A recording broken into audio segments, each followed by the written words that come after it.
नमस्कार दोस्तों, स्वागत है आप सभी का ऑनलाइन बोर्ड स्टडी चैनल में। मैं आपको बता दूं सबसे पहली बात कि ये मॉडल पेपर तीसरा है साइंस का, जिसमें आपको 80 प्रश्न मैं कराऊंगा और 80 का प्रश्न जो होगा आपके एग्ज़ाम के लिए हिट होगा। इस 80 प्रश्न में आप लोग बताइएगा कि आपका कितना सही गया है, तो टोटल करके जाइएगा। और मैं बता दूं आपके एग्ज़ाम में पूछा कैसे जाता है। 80 प्रश्न पूछा जाएगा, जिसमें आपको मात्र 40 प्रश्न का ही उत्तर देना पड़ता है। जो आपको आएगा वही दीजिएगा उत्तर, एग्ज़ाम में 40 का ही देना है, ठीक है। लेकिन यहाँ आप 80 दे दीजिए ताकि आपकी तैयारी अच्छी हो जाए। तो चलिए शुरू कर देते हैं आज का क्लास। प्रथम प्रश्न कहा जा रहा है कि अवतल दर्पण की फोकस दूरी उसकी वक्रता त्रिज्या की क्या होती है? दुगुनी होती है, आधी होती है, चौड़ाई होती है, बराबर होती है। सभी को पता है वक्रता त्रिज्या एफ बराबर क्या होता है? r/2 होता है, ठीक है। तो वक्रता त्रिज्या की क्या होती है? वक्रता त्रिज्या की आधी होती है, ठीक है। आपका उत्तर बी पर चला गया। अगला प्रश्न है कि नेत्र लेंस की फोकस दूरी कम हो जाने से कौन सा दृष्टि दोष होता है? निकट दृष्टि, दूर दृष्टि, जड़ा दृष्टि, इनमें से कोई नहीं। जब कम होगा तो कम ही ना होगा, उसका उत्तर आपका कम हो गया।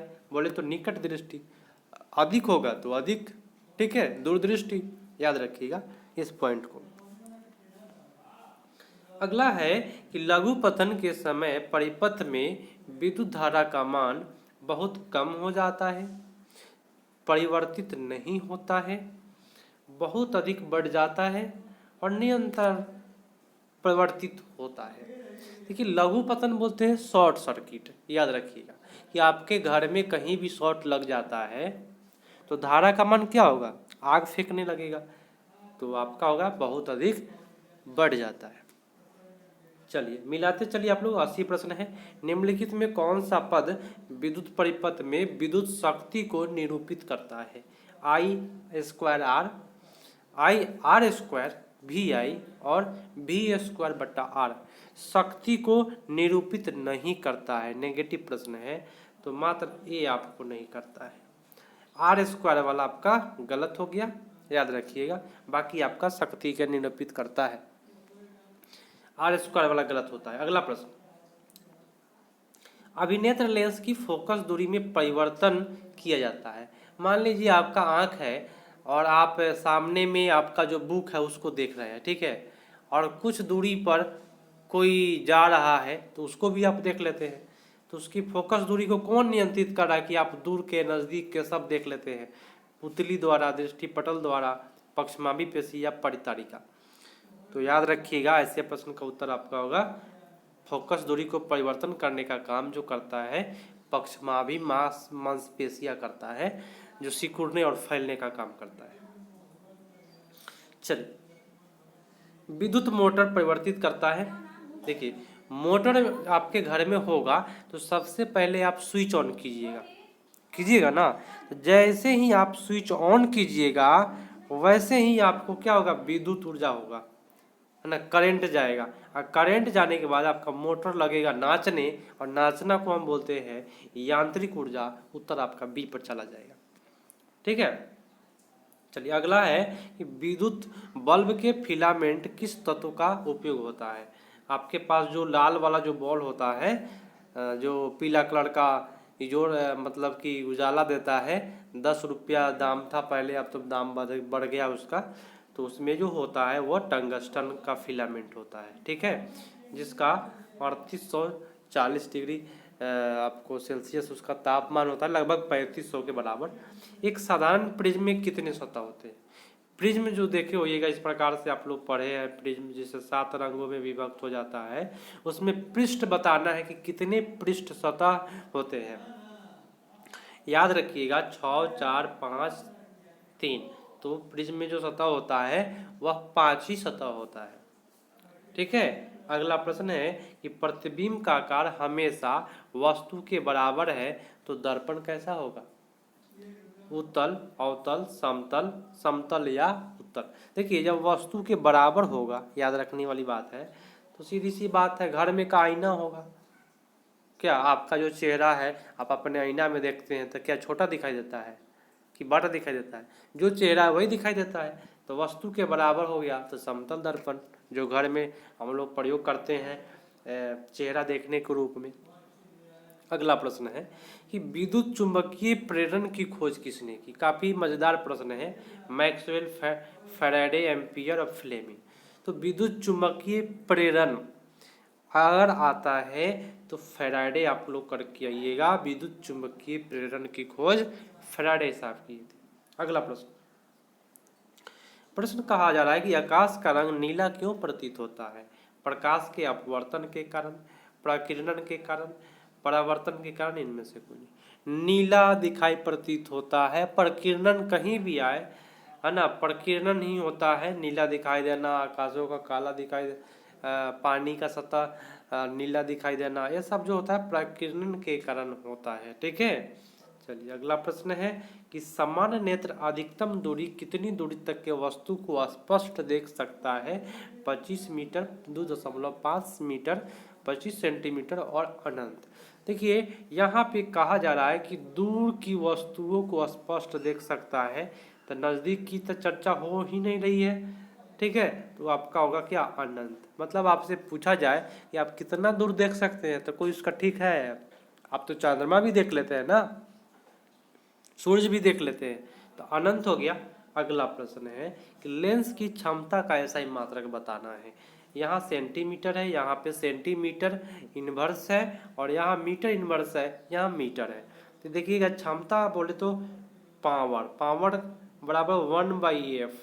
एफ को हम बोलते हैं मीटर, मीटर ऊपर जाएगा तो मीटर इनवर्स हो जाएगा। तो लेंस की क्षमता का ऐसा ही मात्रक मीटर इनवर्स होता है। मतलब m के पावर -1 को ही हम मीटर इनवर्स बोलते हैं। ठीक है, आप लोग आज से सीख जाइए पढ़ना अच्छे से। ऐसे ही ऑब्जेक्टिव देखिए कितने लोग आते हैं क्लास में। चलो भाई लाइव चले, थोड़ा सा देख लेते हैं, चलते हैं, है ना। तो आने जाने वाले को भाई जाने दीजिए, लेकिन अगर आप तैयारी कर रहे हैं, मैं आपको बता दूं तो अच्छे से करके ही जाए, क्योंकि मैं आपको काफ़ी बेटर तरीका से ऑब्जेक्टिव समझा करके बताऊंगा, जिससे कि आपको याद हो जाएगा। और जब याद हो जाएगा तो भाई कोई दिक्कत ही नहीं होगी एग्जाम में। ठीक है, आने जाने वाले पर ध्यान नहीं देना है। संख्या कम है बच्चे लोगों का, उस पर भी ध्यान नहीं देना है। आप लोग पढ़ाई कीजिए। ठीक है, चलिए अभिक्रिया यहाँ पे लिखा हुआ है कि कॉपर ऑक्साइड हाइड्रोजन के साथ जब संयोग किया, देखिए कॉपर में से जो है ऑक्सीजन निकल गया। निकल गया कि नहीं निकल गया, दिखाई तो दे रहा होगा इतना। जब निकल गया तो इसमें उपचयन किसका हो रहा है ना, मतलब ऑक्सीकरण किसका हो रहा है इसमें, तो आप लोग याद रखिएगा हाइड्रोजन का। उपचयन मतलब क्या, ऑक्सीकरण। ऑक्सीकरण का क्या होता है, तो ऑक्सीजन का जुटना। तो किसका ऑक्सीकरण हो रहा है, तो हाइड्रोजन का, क्योंकि हाइड्रोजन में ऑक्सीजन जा करके जुट जा रहा है कॉपर में का। ठीक है, इतना तो आएगा ना। चलिए सोडियम की संयोजकता बताना है, तो आप लोग कभी भी पढ़ेगा Na+1, तो 1 आपका उसका संयोजकता हो जाता है, तो उत्तर आपका 15 का ए हो जाएगा। इलेक्ट्रॉनिक विन्यास लिखिएगा तो और क्लियर होगा। चलिए अगला प्रश्न है कि अल्केन का सामान्य सूत्र बताना है। अल्केन ANE, तो ये आपका है अल्कीन का, याद रखिएगा ये क्या है, अल्कीन का है। ये सूत्र नहीं होता है। चलिए ये होता है अल्केन का, यही जो आपको पूछा जा रहा है, ये आपका अल्केन का हुआ, ये अल्काइन का हुआ। ठीक है, क्लियर हुआ। चलिए अगला प्रश्न है उदासीन विलयन का पीएच मान क्या होगा। देखिए 7 से अधिक नहीं, 7 से कम नहीं, 7 के बराबर। बहुत अच्छी बात है, काफ़ी बच्चों का सही जा रहा है। अगला है आवर्त सारणी में कितने वर्ग होते हैं। वर्ग बोलते हैं, याद रखिएगा, ऊपर से निचले वाले जो कतार होते हैं उसको वर्ग बोलते हैं, और इसकी जो संख्या है वो 18 होती है। तो आपका वर्ग की संख्या 18, आवर्त की संख्या जो होती है वो 7 होती है। ठीक है, अच्छा है ना भाई। तो आप लोग अच्छे से पढ़ाई करें, कोई भी आए जाए उससे मतलब नहीं रखना। एक बार लाइक तो कर दीजिए, पूरे अच्छे से ईमानदारी से लाइक कर दीजिए। सेशन को करके जाइए। 80 प्रश्न है कि कौन सा, देखिए पढ़ने का मतलब 80 प्रश्न में आप कर लेते हैं, कम से कम 70-60 अगर सही करते हैं तो आपकी तैयारी अच्छी जा रही है ना। अगर 50 के नीचे सही जा रहा है तब तैयारी अच्छी नहीं जा रही है। चलिए कौन सा अधातु विद्युत का सुचालक होता है। Sulphur, graphite, chlorine, phosphorus. तो ये जो है अधातु मात्र एक ही है, ग्रेफाइट, जो विद्युत का सुचालक होता है, जो पेंसिल में प्रयोग किया जाता है, जो पेंसिल के लिए नोक जो होता है पेंसिल का, ग्रेफाइट का होता है, काला वाला हिस्सा। कार्बन क्या है? देखिए कार्बन धातु है, अधातु है, उपधातु है, इनमें से कोई नहीं। देखिए कार्बन जो है ये अधातु के श्रेणी में आता है। आपका उत्तर यहाँ बी पर चला जाएगा। अगला है कि निम्नलिखित में कौन दुर्बल अम्ल है? दुर्बल मतलब कमजोर।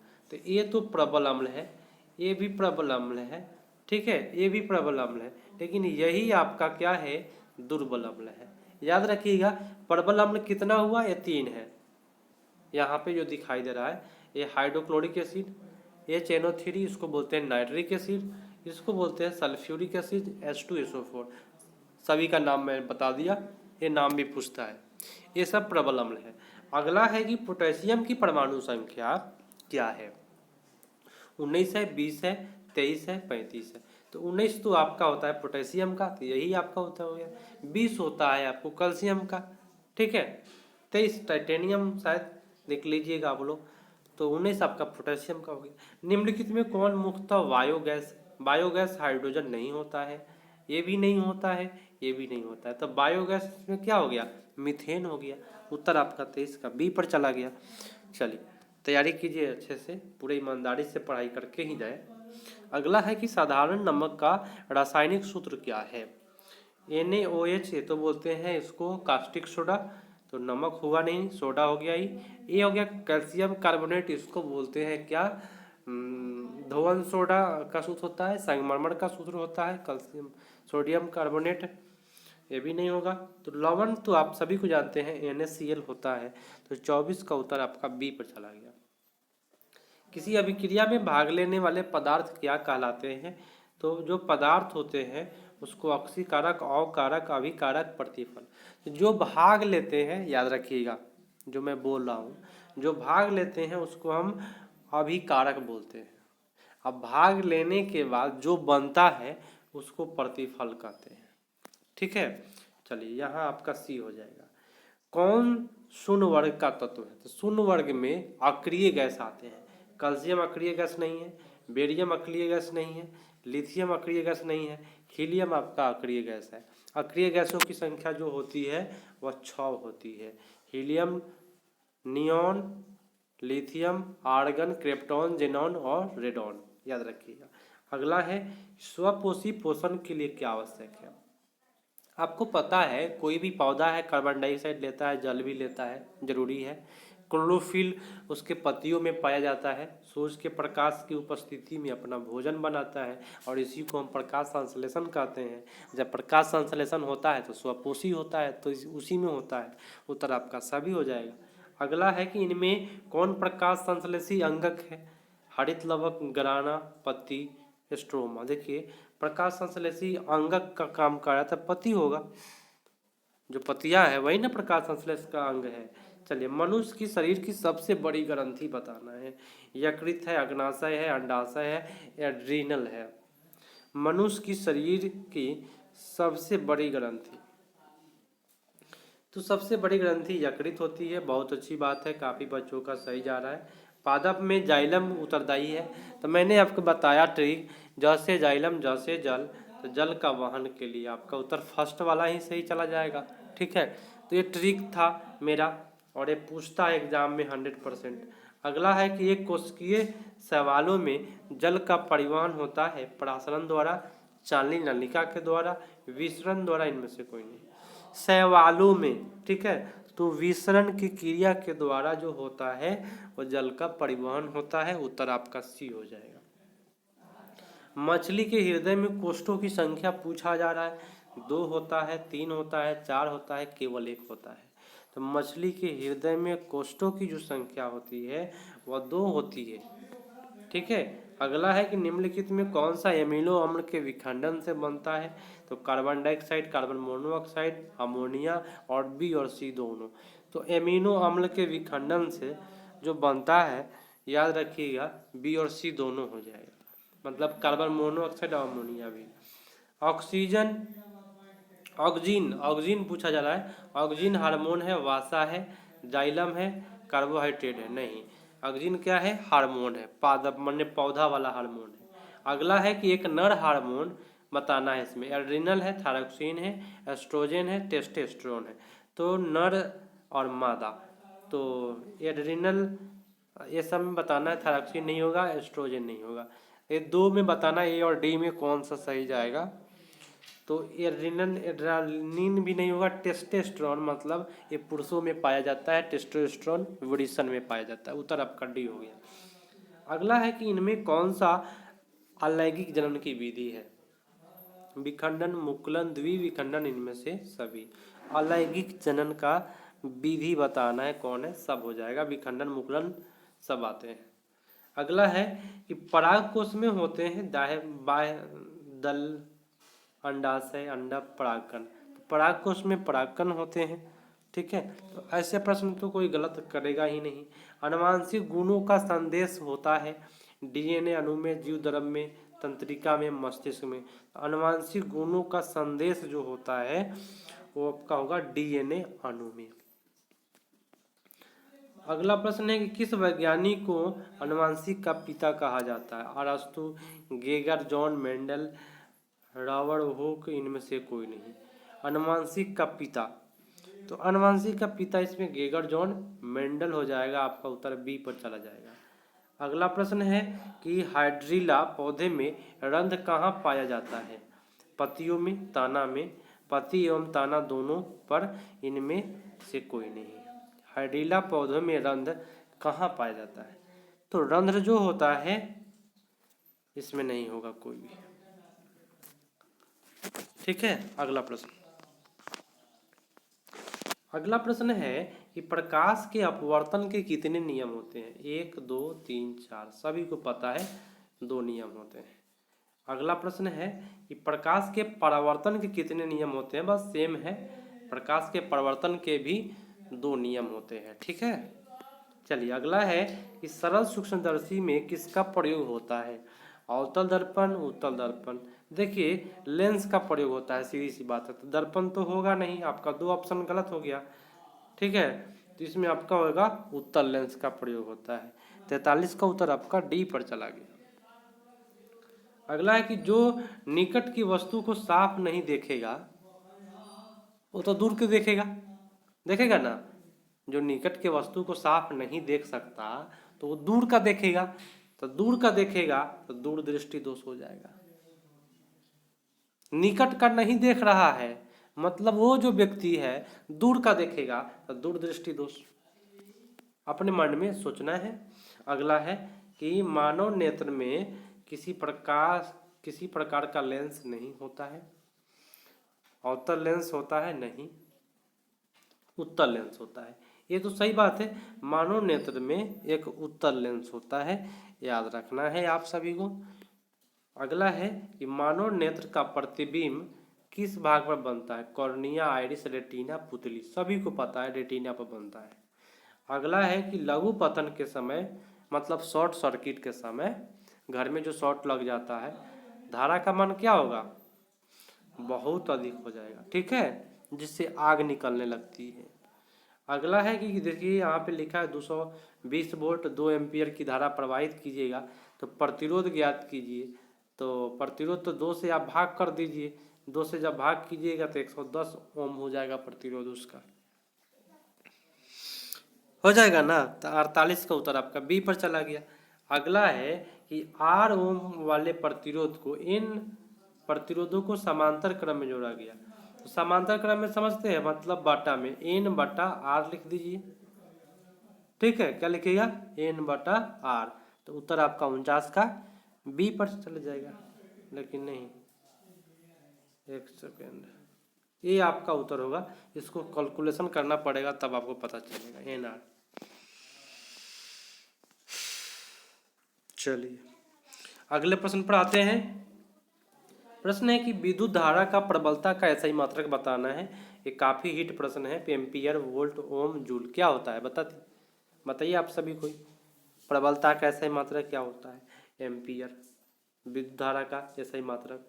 प्रबलता लगा दिया इसलिए आप लोग डर गए होंगे।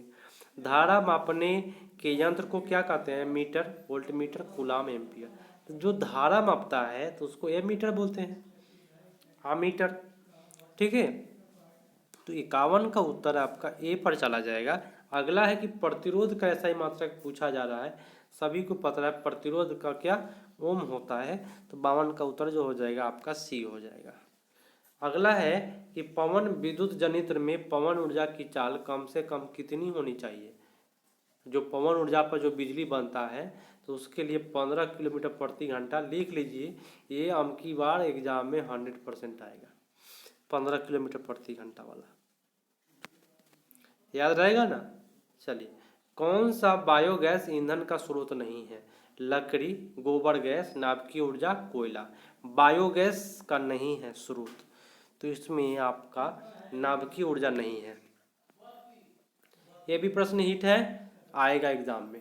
ठीक है, मैं जो बोल रहा हूँ याद रखिएगा। बाकी सब आप कुछ भी है इसमें से आ सकता है कहीं से भी, क्योंकि मॉडल पेपर है तो टोटल हिट मॉडल पेपर रखा गया है आपके सामने। ऊर्जा का सबसे अधिक प्रत्यक्ष एवं विशाल स्रोत क्या है। कोयला, बिजली, सूर्य, परमाणु बम। सबसे विशाल ऊर्जा का सूर्य है, सबसे अधिक गर्मी उत्पन्न करता है तो वही होगा सबसे अधिक ऊर्जा। देखिए कि यहाँ पे देखिए क्या है, हाइड्रोजन के साथ मिल जा रहा है, तो यह किस प्रकार की अभिक्रिया है। ऑक्सीजन निकल के उसमें जुट गया, बताइए किस प्रकार की अभिक्रिया है, पता है। तो आपको मैंने बताया कि उपचयन, क्या हो जाएगा, उपचयन हो रहा है इसमें, हाइड्रोजन का उपचयन हो रहा है, ऑक्सीजन का निकलना, सॉरी ऑक्सीजन यहाँ से निकल करके यहाँ चला जा रहा है, तो क्या ऑक्सीजन का निकलना अपचयन कहलाता है। उत्तर आपका बी पर चला जाएगा। अगला है कि इलेक्ट्रॉन के स्थानांतरण से बने यौगिक क्या कहलाते हैं। मतलब जब इलेक्ट्रॉन एक जगह से दूसरे जगह जाता है ना, स्थानांतरित होता है, तो क्या कहलाता है इन चारों ऑप्शनों में। उत्तर आपका होगा वैद्युत संयोजी। अगला है कि सोडियम की परमाणु संख्या, तो 10 तो आपका होता है नियोन का, ठीक है, और ये आपका 11 होता है सोडियम का, 12 होता है मैग्नीशियम का, 13 होता है एल्युमिनियम का। ठीक है, अगला प्रश्न है कि बेकिंग पाउडर का अणुसूत्र बताना है, मैंने खाने वाला। बेकिंग सोडा मतलब क्या, खावा सोडा, तो खावा सोडा का सूत्र इसमें आपका होगा सोडियम बाइकार्बोनेट, यही आपका बोलते हैं इसको NaHCO3। अगला प्रश्न है कि निम्नलिखित में कौन विजातीय यौगिक है। चूना पत्थर, खड़िया, संगमरमर, प्लास्टर ऑफ पेरिस। कौन विजातीय यौगिक है, विजातीय, तो प्लास्टर ऑफ पेरिस अलग है, बाकी सब कैल्शियम कार्बोनेट है, लेकिन ये सल्फेट वाला है प्लास्टर ऑफ पेरिस। अगला है कि पीएच का कौन सा मान क्षारक विलयन का मान देता है। क्षार मतलब क्या, तो 7 से अधिक होता है उसको क्षार कहते हैं। ठीक है, तो 7 से अधिक कौन है, 13 है। अगला है कि पीतल है, तो पीतल क्या है, तो तांबा प्लस जास्ता मिल के बनाता है पीतल, तो जब दो उससे मिल के बना तो मिश्र धातु हो गया। ठीक है, चलिए दिक्कत नहीं होना चाहिए, टोटल 80 कराऊंगा, आप लोग करके जाइए। सबसे पहली बात कि आप लोग करके जाइए, मॉडल प्रैक्टिस सेट है। निम्न में कौन सा आयनिक यौगिक है, एक बार लाइक कर दीजिए। अभी तक जो लोग लाइक नहीं किए हैं ईमानदारी से करना है लाइक, कमेंट करके बताना है कि आपको सेशन कैसा लगता है कमेंट में। कौन सा आयनिक यौगिक है, तो आयनिक मतलब आयन बनाएगा, तो आयन बनाने का काम मात्र आपको यही करेगा, कैल्शियम पर +2 चार्ज, आयन मतलब क्या, चार्ज, तो यही आपका सी हो जाएगा 63 का।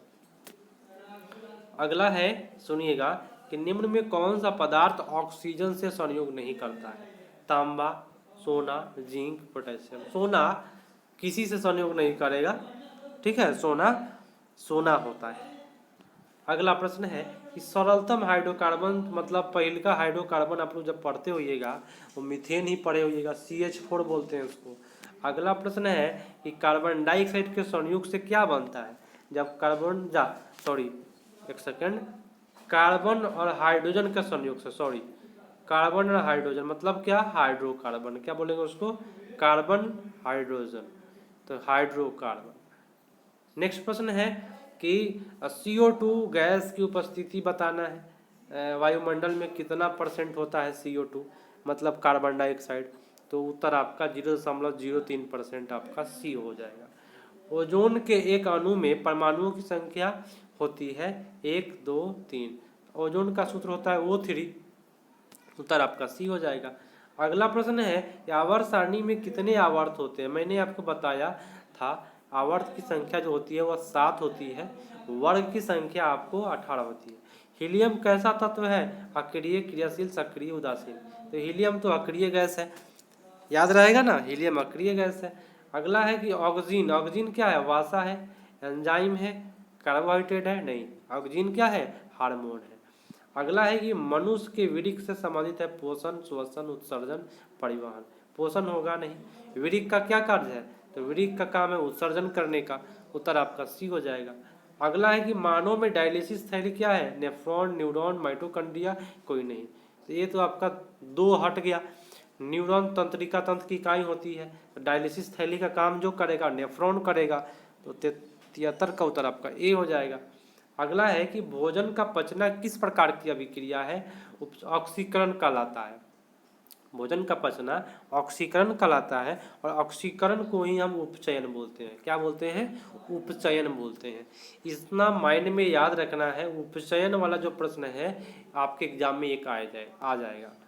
अगला है कि मुकुलन द्वारा प्रजनन, मुकुलन, ईस्ट, मलेरिया। देखिए ईस्ट जो होता है मुकुलन होता है ईस्ट में, ठीक है। 75 का उत्तर आपका बी पर चला गया। अगला है कि फूलों में नर प्रजनन अंग कौन है? पुंकेसर, अंडक, वर्तिकाग्र। तो नर वाला जो हो जाएगा आपको पुंकेसर हो जाएगा, ठीक है। अगला है कि गुणसूत्र बनता है डीएनए का, केवल डीएनए का नहीं, डीएनए आरएनए का, केवल डीएनए आरएनए का नहीं, ये गलत हो गया, डीएनए आरएनए और प्रोटीन का। ये आपका उत्तर सही हो जाएगा। चलिए अगला प्रश्न है कि कोशिका में आनुवांशिक पदार्थ है डीएनए, गुणसूत्र, जीन, हरित लवक। ये तो गलत हो गया, हरित लवक। आनुवांशिक पदार्थ ये भी गलत हो गया, गुणसूत्र भी गलत हो गया। आनुवांशिक पदार्थ जो होता है वो डीएनए होता है, ठीक है। अगला प्रश्न है कि निम्नलिखित में कौन स्थलीय परितंत्र नहीं है? जंगल, जंगल तो स्थल पर है, घास का मैदान स्थल पर है, मरुस्थल भी स्थल पर है, तो ये आपका तो नहीं होगा। उत्तर आपका क्या होगा? एक्वेरियम। एक्वेरियम जो है स्थलीय परितंत्र नहीं है। एक्वेरियम आप घरों में रख करके मछली पालन का काम करते हैं। सीएफसी का फुल फॉर्म होता है क्लोरोफ्लोरोकार्बन। क्लोरोफ्लोरोकार्बन, तो फर्स्ट ऑप्शन ही जा रहा है सही। तो यहाँ पे जो लोग बताए हैं ए, उनका सही गया है। और जो फर्स्ट से लेकर के अंतिम तक प्रश्न किए हैं उनको बहुत बहुत धन्यवाद, और आपकी तैयारी काफ़ी अच्छी हो जाएगी। आप रेगुलर बने रहें। फर्स्ट क्वेश्चन से लेकर के 80 प्रश्न तक मैं 100% गारंटी देता हूँ क्वेश्चन यहाँ से आ जाएगा। तो मिलते हैं अगले पार्ट में। शेयर कर दीजिएगा अपने दोस्त के पास ईमानदारी से, तभी आपका कल्याण होगा जब दूसरे के लिए आप सोचिएगा अच्छा। तो मिलते हैं अगले पार्ट में, तब तक के लिए धन्यवाद। जय हिंद। लाइक करके जाइएगा।